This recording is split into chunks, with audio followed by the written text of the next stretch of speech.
नाश्त्याला कांदे पोहे खाऊन कंटाळा आलाय तर मग हा नवीन भन्नाट असा नाश्त्याचा पदार्थ तुम्ही सुद्धा एकदा नक्कीच ट्राय करा, जो तुम्ही मुलांच्या डब्याला, नाश्त्याला किंवा मधल्या वेळेत खाण्यासाठी सुद्धा बनवू शकता.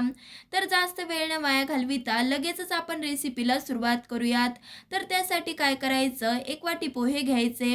आपण जे कांदे पोहे करताना पोहे वापरतो तेच मी इथे घेतले आहेत. आता घेतलेले पोहे मिक्सरच्या भांड्यामध्ये घालून जमेल तितकी बारीक अशी पावडर बनवू. बघू शकताय तुम्ही इथे मी जमेल तितकी पोह्याची पावडर बनवून घेतली आहे. एका भांड्यात काढून घेऊ. आता त्याच मिक्सरच्या भांड्यामध्ये अर्धा वाटी भिजवलेले छोले घ्यायचेत.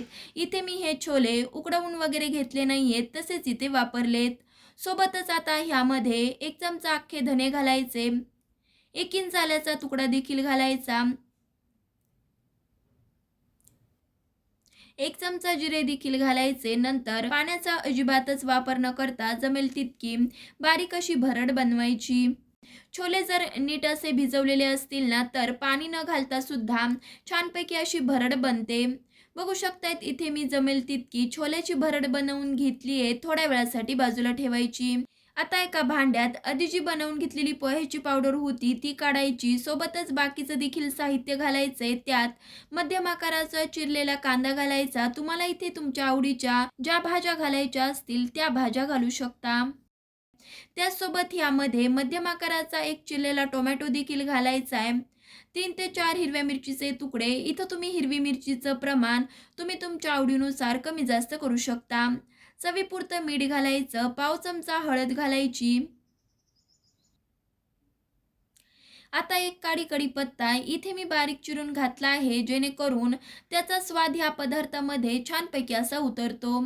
सोबतच आता खूप सारी बारीक चिरलेली कोथिंबीर घालायची. नंतर आधी जी बनवून घेतलेली छोल्याची भरड होती ती घालायची.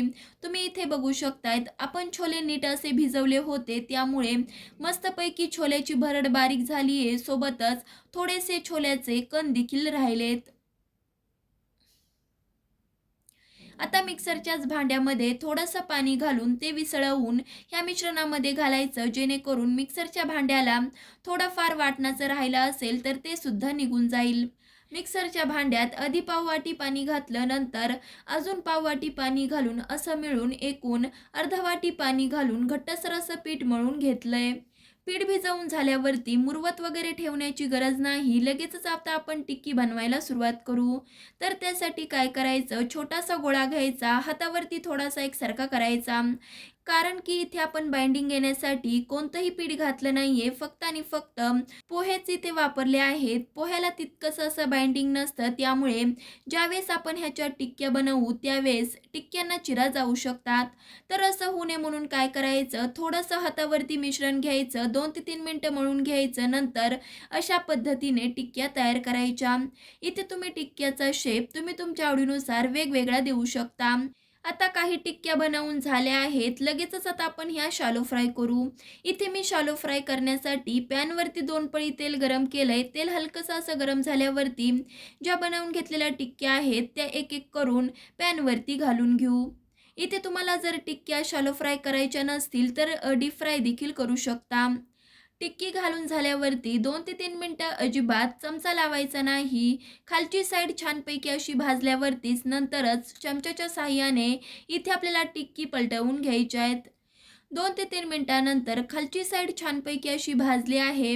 आता आपण ह्या टिक्क्या पलटवून वरची साईडसुद्धा खालची साईड ज्या पद्धतीने भाजली आहे त्याच पद्धतीने भाजून घेऊ.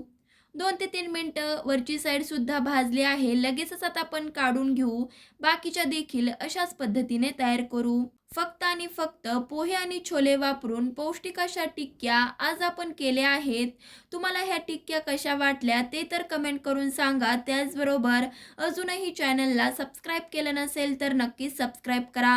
ही रेसिपी ट्राय केली असेल तर ती कशी झाली हे सुद्धा कमेंट करून नक्कीच सांगा. पुन्हा भेटूयात अशाच एका नवीन रेसिपीसह. तोपर्यंत धन्यवाद.